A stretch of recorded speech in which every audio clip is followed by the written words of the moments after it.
This is a fabulous example of a early Jimmy Lee Sudduth. And his technique was to use what he called sweet mud.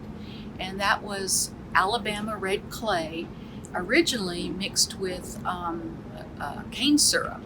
And then he would go on to use Coca-Cola or whatever he happened to have at hand. But he'd just paint with his two fingers and the mud. And then gallery owners, as they, came to buy, they sort of talked him into using some paint so he could make more and it would go faster.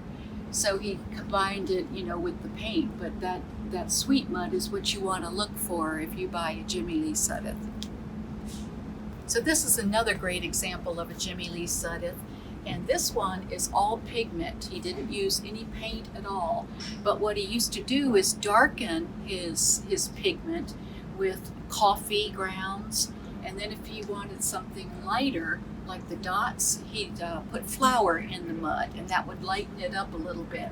The hair and the dots could have flour in them. And then I love the way the House of Blues framed this one.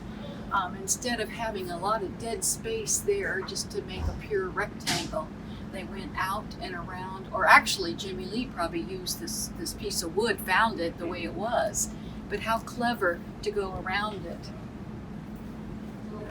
And it's cool too, like we were talking before, the pieces that they use for the frames and stuff. It's almost like Yes. in Ab's work. I find these pieces and I make them fit into my art. Yes. And it's very cool. Yeah. And it's interesting you talk about the mud in that picture.